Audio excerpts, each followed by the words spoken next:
에베소서를 우리가 함께 말씀을 나누고 있는데 지난 고난주간 또 부활절 이후 첫 주까지는 우리가 고난에 대한 말씀 또 부활에 대한 말씀을 함께 나누었습니다. 그래서 꽤 오랜만에 3주 지나고 다시 이제 에베소서를 함께 말씀을 나눕니다. 오늘의 본문은 이런 성도가 되면 좋겠다. 이런 교회면 좋겠다. 그 에베소 교회와 성도들을 향한 사도 바울의 바람과 소원, 그리고 이를 위한 그의 구체적인 기도가 나오고 있습니다. 여러분, 성경을 쭉 이렇게 읽을 때 이제 느끼셨는지 모르겠습니다. 사도 바울의 이 기도는 전혀 형식적이지가 않습니다. 오히려 실제적이고 또 그러면서도 무척 깊습니다. 주님이 사랑하는 에베소 교회 성도들이, 그리고 오늘 이 말씀을 대하고 있는 우리 하주교회 성도들이 바로 이런 성도들과 이런 교회가 되게 해 주옵소서, 그렇게 기도하고 있어요. 당연히 우리가 품고 또 우리가 붙잡아야 할 부분입니다. 우리 함께 본문 속으로 들어가서 사도 바울의 그들을 향한 기도와 소원을 살피면서 이 말씀이 우리에게 주시는 바 그 은혜를 붙잡도록 하겠습니다. 14절과 15절 본 기도의 도입 부분은 이렇게 되어 있습니다. 이러므로 내가 하늘과 땅에 있는 각 족속에게 이름을 주신 아버지 앞에 무릎을 꿇고 비노니.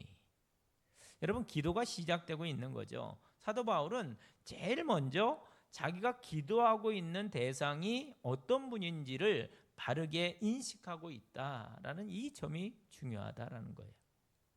제가 어떤 분에게 기도하고 있습니까? 하늘과 땅에 있는 각 족속에게 이름을 주신 분에게 기도한다고 그래요. 여러분, 히브리적 사유에 의하면 이름을 주셨다는 것은 그에게 존재의 목적과 그 계획을 주셨다, 이것을 뜻하는 겁니다. 여러분, 하나님은 아브라함에게 아브라함이라는 이름을, 야곱에게는 뭐예요? 이스라엘이라는 이름을, 또 시몬에게는 베드로라는 그런 이름을 주셨어요. 그리고 그 이름 안에 그의 존재 목적과 계획을 담아 두셨습니다. 여러분, 오늘도 우리가 기도하는 하나님, 그분이 우리에게 당신의 목적과 또 기대를 정하고 또 계획을 정하고 주셨다, 이 사실을 분명히 기억하는 우리 모두가 될 수 있길 바랍니다. 여러분, 이것이 의미하는 바는 분명합니다. 하나님이 우리에게 기대하시는 바가 있다는 거예요. 그러므로 우리 인생의 성공은 이 세상 경쟁에서 뭔가를 이루고 또 이름을 내고 스스로의 어떠한 자아를 성취하는 것이 아니라, 그분을 위해서 뭔가 대단한 일을 해드리는 것이 아니라 창조주 하나님이 나를 위해서 행해 주신 그 목적과 계획을 이루는 것인 줄로 믿습니다. 여러분, 이 점에서 출발하자라는 거예요. 하나님, 그분이 우리의 인생의 목적과 계획을 주신 분이십니다. 그리고 우리는 그것을 이루어 갑니다. 그게 바른 성도의 삶이라는 거죠. 동시에 바울은 그분을 아버지라고 불렀어요. 여러분, 그분은 우리에게 예수 그리스도를 내어주심으로 우리 모두의 좋으신 아버지가 되신 그런 분이십니다. 그러므로 우리가 기도할 때 내가 기도하는 대상이 누구인지를 명확히 하고서 기도해야 한다라는 겁니다. 내 인생의 목적과 이유를 주신 창조주 그분, 창조주이신 하나님이시며 또한 좋으신 아버지, 그분에게 우리가 기도하는 겁니다. 자연스럽게 우리들에게는 담대함과 또 겸손함이 따르게 됩니다. 내가 기도하는 분이 창조주 하나님이시니까 우리는 당연히 겸손할 수밖에 없는 거예요. 또한 그분이 나의 좋으신 아버지이시니까 이게 얼마나 든든합니까? 무엇이든지 구할 수 있는 거죠. 이게 엄청난 특권입니다. 또 두 번째 중요한 것은 여기 나오는 그의 기도하는 태도입니다. 여러분, 사도 바울이 어떻게 기도한다고 합니까? 그분에게 무릎을 꿇고 비오니라고 했습니다. 보통 유대인들은요, 서서 기도합니다. 서서. 그런데 그들도 종종 무릎을 꿇는데 그것은 기도하는 이의 깊은 겸손과 복종을 뜻합니다.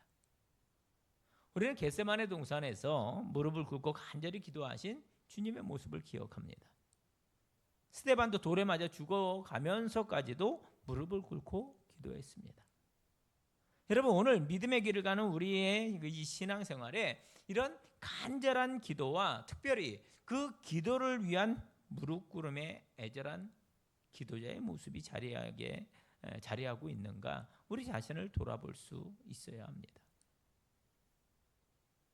자, 이상이 그의 기도의 도입 부분에서 우리가 배우는 바입니다.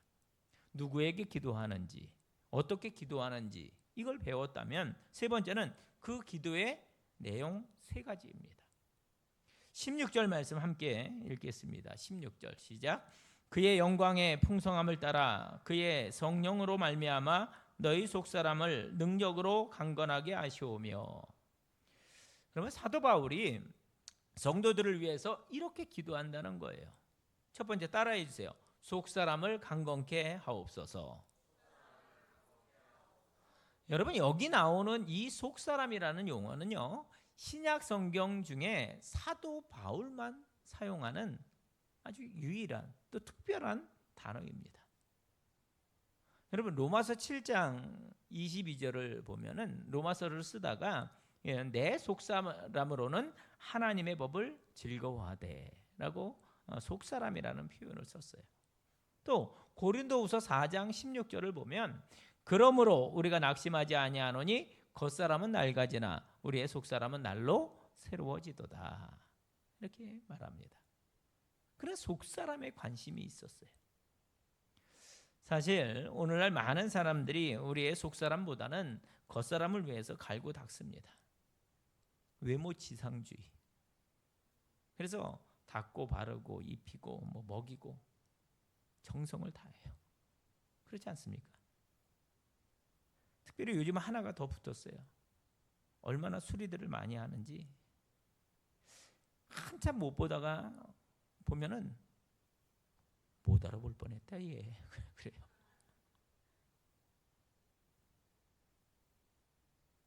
정말 그렇더라고요. 이처럼 우리는 우리의 겉사람을 위해서 참 애를 많이 씁니다. 하지만 우리는 실은 우리의 속사람이 훨씬 더 중요하다는 사실을 알고 있어요. 여러분, 우리의 속사람이 약해지면 참 어려워집니다. 마음이 상하면 사실상 쉽게 무너져 버려요. 예수를 믿는다고 하지만 이게 순식간에 허물어지고, 그래서 다시금 제자리를 찾기가 참 힘들어요. 그런 분들을 종종 봅니다. 또 속사람이 허물어지면 욕심을 잘 제어하지 못하게 되고 우유부단하고 죄의 유혹에 쉽게 굴복하고 시험과 고난에 질질 끌려가며 그렇게 살게 돼요. 그게 다가 아니에요. 속사람이 약해지면 시간이 지나면서 이게 공식처럼 영적인 무기력함이 우리에게 찾아오게 됩니다. 믿기는 믿는 것 같은데 내가 정말 제대로 믿는 것인지 확신이 없어요. 물론 내가 계속 이런 식으로 가면 안 되지, 이걸 알아요. 그런데 그걸 고쳐갈 힘과 의지가 없다는 거예요. 자꾸 자기 합리화를 시도합니다. 결국 하나님의 은혜를 기대하지 않은 채 그냥 그렇게 형식적으로 그 믿음의 길을 걸어갑니다. 이게 속사람이 연약하다라는 증거이기도 합니다. 이 속사람의 중요성을 너무도 잘 알고 있던 바울은 그래서 그가 에베소에 있는 성도들을 위해서 기도할 때 가장 먼저 하나님, 우리 에베소 교회 성도들의 속사람이 강건케 해 주옵소서라고 이렇게 기도하고 있는 거예요. 여러분 주의해 주세요. 그는 단 한 번도 하나님, 에베소 교회 성도들의 환경이 나아지게 해주세요, 그렇게 기도하지 않았습니다. 자녀들의 사업이 잘 되게 해주세요, 저들의 자녀들이 출세하게 해주세요, 이 세상 잘 돌아가게 해주세요, 그렇게 기도하지 않았습니다. 오직 하나님, 저들의 속사람이 강한 그러한 성도가 되게 해 주옵소서. 이렇게 기도했습니다. 여러분, 속사람이 강해지면 다시금 일어날 수가 있는 줄로 믿습니다. 속사람이 강해지면 알면서도 못하고 있던 화해와 용서는 물론 원수도 사랑할 수가 있어요. 속사람이 강해지면 상황적으로 힘들어도 그냥 씩 웃으면서 흔들림 없이 이 믿음의 길을 갈 수가 있다라는 겁니다. 속사람이 강건하면, 즉 믿음이 있으면 이 모든 주어지는 상황 속에서 주어지는 것들이 별거 아닙니다. 그냥 쭉 그 믿음의 길을 가요. 특별히 바울은 그 강건함의 비밀이 성령님께 있다는 걸 알고 있었습니다. 그래서 이렇게 기도한 거예요. 그의 성령으로 말미암아 너희 속사람을 능력으로 강건하게 하시오며. 여러분, 사실 예수님의 제자들이 그랬죠. 그들은 원래 평범한 사람들이었습니다. 용기도 별로 없었어요. 나쁘게 말하면 기회주의자들이었습니다. 그랬던 저들이 오순절 성령 강림 사건을 거치면서 성령께 붙들리자 완전히 변해서 대적들 앞에서조차 핍박을 받으면서도 예수님의 이름을 위해서 욕먹고 핍박받는 게 당연하다, 아니 뭐 그것이 특권이라고까지 그렇게 고백을 합니다. 이 변화됨의 변곡점이 어디냐? 성령 하나님, 그분의 능력을 체험하게 된 그런 경험이었습니다. 결국 성령으로 속사람이 강건해지는 것이 관건이다라는 거죠. 17절에 보면 그렇듯 우리들의 속사람이 강건해질 때 어떤 일이 일어나는지가 잘 묘사되어 있습니다. 믿음으로 말미암아 그리스도께서 너희 마음에 계시게 하시옵고 너희가 사랑 가운데서 뿌리가 박히고 터가 굳어져서. 여러분, 성령으로 우리의 속사람이 강건해질 때 가장 먼저는 그리스도께서 우리의 마음에 계시게 됩니다. 그 다음에 사랑 가운데 뿌리가 박히게 되고 그 터가 굳어진다라고 말하고 있어요. 보세요. 우선 우리 안에 예수님이 계셔야 된다고 말합니다. 그런데 잠깐 의무점이 생겨요. 왜냐하면 여러분, 지금 이 편지를 받고 있는 수신자들, 그리고 오늘 우리는 이미 예수님을 믿고 있는 사람들이에요. 그런데 사도 바울은 그들에게 편지를 쓰면서 그리스도께서 너희 마음에 계시게 하시옵고 라고 기도하고 있습니다. 이게 무슨 의미인가? 사실 본절에 나오는 그리스도께서 너희 마음에 계시게 하시옵고 할 때에 그 예수님의 거하심은 맨 처음에 우리가 예수를 믿을 때 성령께서 우리 안에 들어오셔서 우리를 회심시키시는 사건을 말하는 것이 아니에요. 대신에 여기에 나오는 거하심이라는 단어는 그날 이후에 오늘까지 성령님께서 믿는 이들과 함께 지속적으로 함께 계셔 주시는, 즉 내주, 우리 안에 계신. 우리가 축도할 때 성령님의 감화감동, 교통, 내주 이렇게 할 때 내주, 우리 안에 거하시는 것, 이걸 뜻하는 겁니다. 그때 사용된 특별한 헬라어 용어가 카토이케오라는 그런 단어인데, 이건 일시적인 거주가 아니라 영구적인 거주를 말합니다. 처음 예수 믿을 때 말고 오늘 예수님께서 우리의 마음 속에 우리의 생각과 우리의 인격과 우리의 의지와 우리의 감정 그 중심에 계속 자리하고 계시는가? 아니면 왔다 갔다 하시고 저 구석에 무시받고 계시는가? 이게 문제라는 거죠. 여러분, 주님께서 여러분의 마음, 특별히 속 사람을 영구적인 거처로 삼으셔서 주인으로 거주하며 다스릴 수 있도록 항상 그분에게 그 주인의 자리를 내어드리는 우리 모두가 될 수 있길 간절히 바랍니다.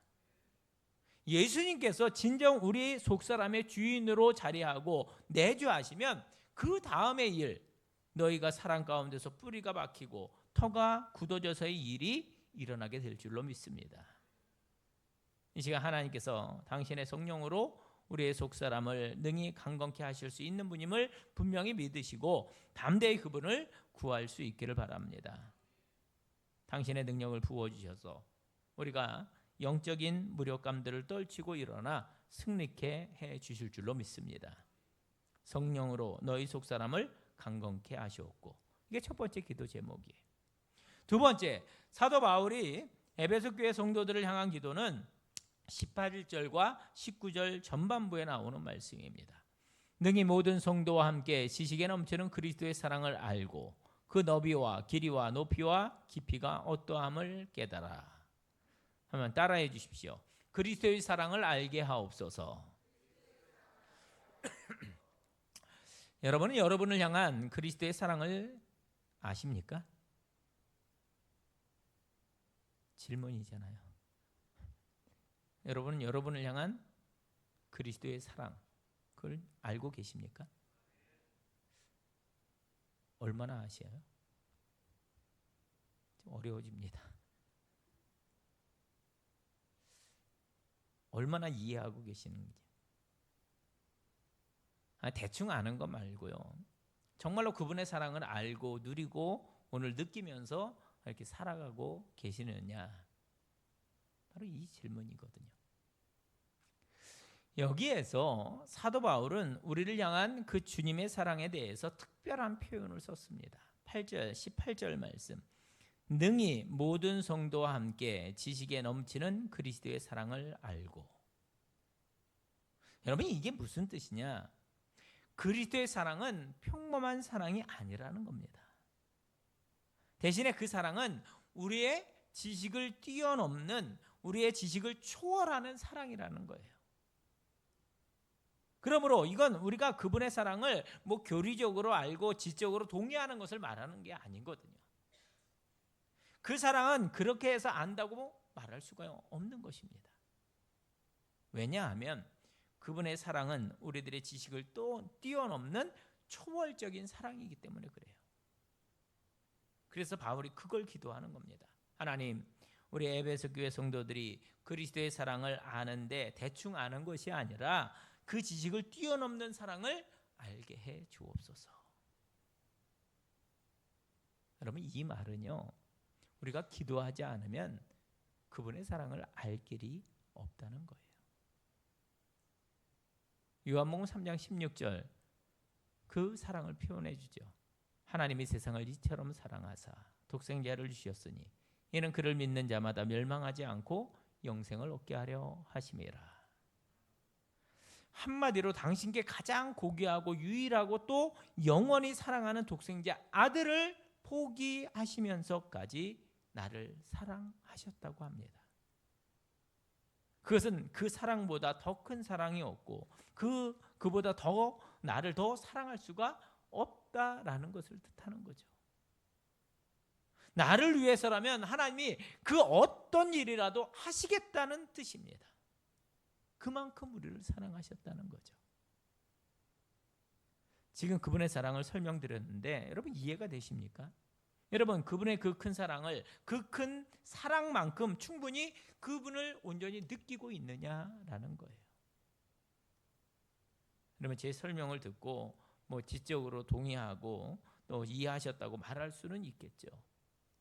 하지만 그분의 진짜 사랑의 양만큼 충분히 그분의 그 사랑을 알았다고 말하실 수 있느냐라는 겁니다.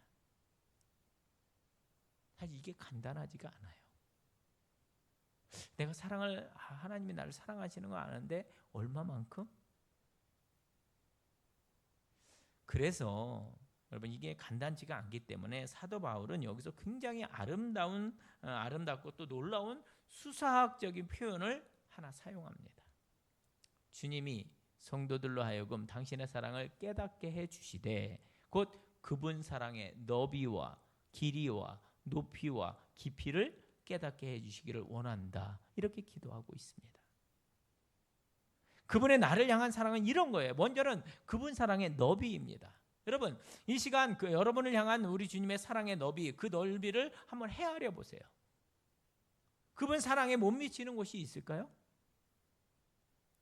없습니다. 신비하죠. 하나님은 그냥 나만 사랑해 주시면 되는데 저 사람도 사랑한대요. 그리고 지구 저 끝쪽에 있는 그 사람, 아니 뭐 특별히 구원해 주시지 않으셔도 될 만큼 그렇게 별 볼 일 없는 사람, 또는 뭐 중요하지 않는 사람, 아니 그 악한 자도 사랑하신다고 합니다. 누구나예요. 누구나. 그만큼 하나님의 사랑이 넓다라는 겁니다. 그분 사랑에 포함되지 않을 만큼 악한 악인은 없습니다. 여러분, 이 시간 우리가 그분 사랑 안에 있다는 사실로 인해서 감사하는 분들이 되시길 바랍니다. 두 번째는 주님의 사랑에는 길이도 있습니다. 생각해 보세요. 그분 사랑은 영원 전부터 영원 후까지 그 모두를 포함합니다. 그분 사랑의 길이를 한번 생각해 보세요. 그분 사랑의 길이는 이 세상 모든 사람을 용서하기 위해 십자가에서 죽으시기까지 가셨고 그 죽음을 넘어가셨습니다. 누구도 그분 사랑의 길이를 측량할 수가 없는 거죠. 여러분, 측량이 불가능합니다. 그게 그분 사랑의 길이라는 거예요. 세 번째는 그리스도의 사랑에는 높이도 있습니다. 그분 사랑의 지고지순함을 말하죠. 보세요. 그분의 우리를 향한 사랑의 높이는 저 하늘 높은 그 보좌에서부터 이 낮고 낮은 이 죄악된 땅 여기까지를 다 포함합니다. 그게 그분 사랑의 높이예요. 그래서 우리가 입을 열고 그분의 사랑을 찬양하는 거예요. 하나님 크신 사랑은 측량다 못하며 영원히 변치 않는 사랑 성도여 찬양하세. 측량이 안 됩니다. 그게 그분 사랑의 높이입니다. 마지막, 그분의 사랑에는 모두 깊이도 있습니다. 여전히 측량할 수 없는 그분의 사랑의 심원성. 그분은 우리에게 형제가 잘못하면 70번씩 7번이라도 용서하라 말씀하십니다. 한계가 없다는 거예요. 무한대. 그분 사랑의 깊이가 그렇게나 끝이 없다라는 거죠. 결국 여러분, 사도 바울은 이 모든 하나님의 사랑의 너비, 길이, 높이, 깊이를 다 말씀했는데 그걸 하나하나 헤아려본 영국의 잔 스타트라고 하는 목사님은 그것을 이렇게 선언합니다. 그리스도의 사랑은 모든 인류를 포함할 정도로 넓고 영원토록 계속될 만큼 길고 가장 타락한 죄인에게 도달할 수 있을 정도로 깊고 그 영혼을 저 하늘로 올릴 만큼 충분히 높다. 그렇게 이야기합니다. 사랑하는 성도 여러분, 이 시간이 가면 갈수록 예수님을 믿으면 믿을수록 우리 모두 그 그리스도의 사랑을 날마다 더 많이 경험하고 알아가고 또 풍성히 체험하며 느끼며 살아가는 성도들이 되시기를 주님의 이름으로 축원을 드립니다. 그분의 그 어마어마한 측량이 되지 않는 사랑. 그런데 그만큼 더 넓게, 더 길게, 더 높게, 더 깊게 누릴 수 있다라는 그런 이야기죠. 그분 사랑을 더 많이 알아가면 알아갈수록 그분 사랑을 향해서 우리가 더 나아가면 한 걸음 한 걸음 나아갈수록 우리의 강박함은 녹아지게 되고 또 우리 또한 다른 사람들을 용납하고 사랑하는 그 정도로 변화되어 가게 될 줄로 믿습니다. 그분 사랑을 느끼고 그 사랑을 누리면 우리는 변화되어서 구주를 생각만 해도 이렇게 좋거든. 그렇죠? 주님 한 분만으로 나는 만족합니다. 고백할 수밖에 없는 거예요. 근데 그 변화가 어디서부터 시작되어지느냐? 다 여기와 관련이 있어요. 그리스도의 사랑을 알게 하옵소서. 성도들을 향한 사도 바울의 두 번째 기도 제목입니다. 우리 또한 붙들 기도 제목이기도 합니다. 마지막 세 번째, 본문에서 바울이 성도들을 위해서 간구하는 기도 제목은 충만입니다. 충만. 에베소에 있는 그 성도들과 오늘 우리들 모두 다 이 변화의 과정을 겪어서 결국 하나님의 모든 충만의 정도에까지 충만케 되는 것이 그의 기도 제목이었습니다. 19절 다시 보세요. 그분 사랑의 너비와 길이와 높이와 깊이가 어떠함을 깨달아 그래서요 하나님의 모든 충만하신 것으로 너희에게 충만하게 하시기를 구하노라. 여러분, 여기에 나오는 하나님의 모든 충만이라는 표현은 진짜로 모든 것을 말합니다. 모든 것. 하나님의 임재, 하나님의 생명, 하나님의 능력을 포함한 하나님의 완전함을 뜻하는 거예요.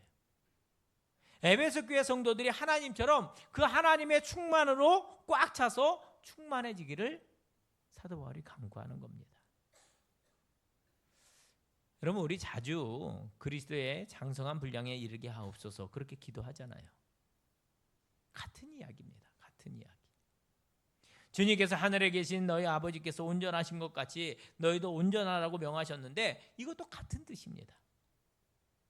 주님, 에베소 교회 성도들이 오늘 이 말씀을 듣는 하주 교회 성도들이 이제 하나님의 그 충만하심에 이르도록 해 주시옵소서. 이게 사도 바울의 세 번째 기도입니다.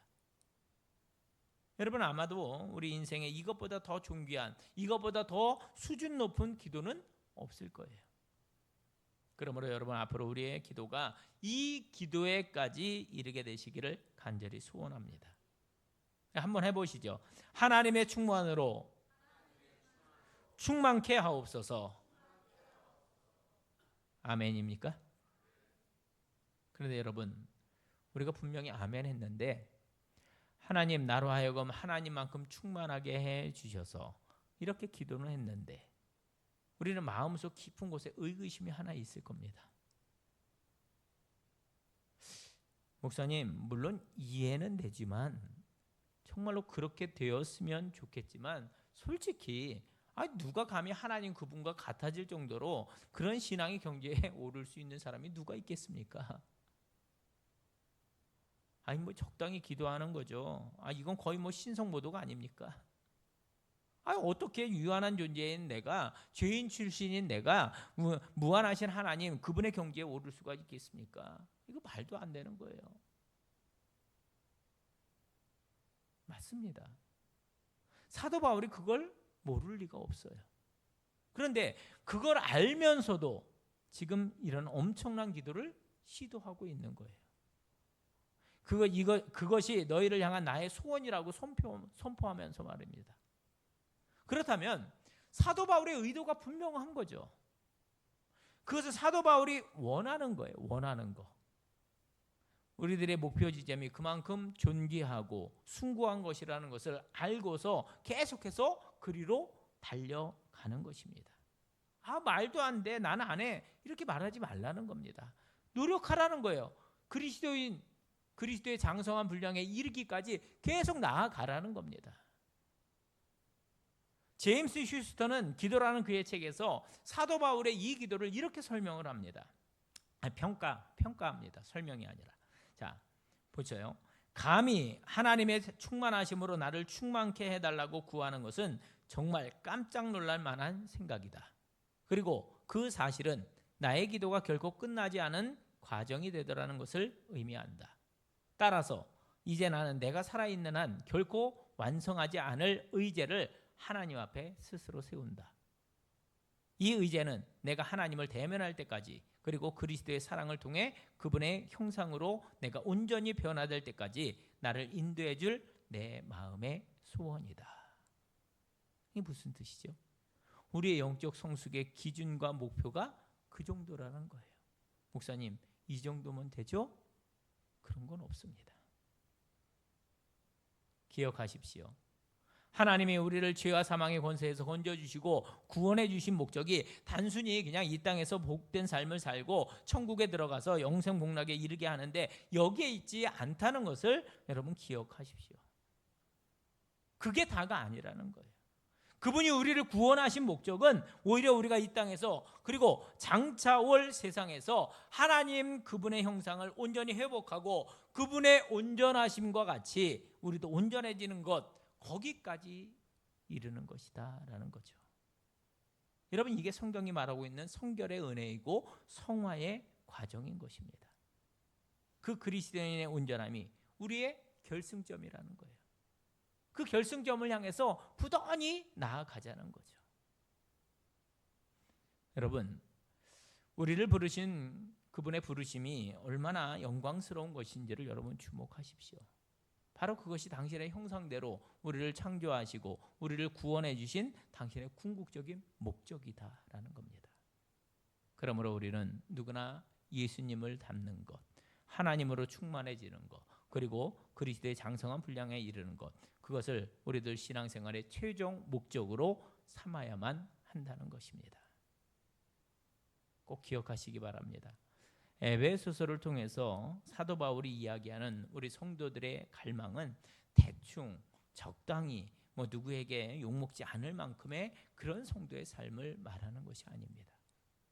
대신에 그분의 우리를 향한 갈망은 예수 믿고 구원받은 성도가 하나님으로 충만해지기까지, 그렇게 거룩하고 성결한 삶에 이르기까지 그 최고의 한계에 도달하는 거기까지 이르는 것, 그게 목표다라는 거예요.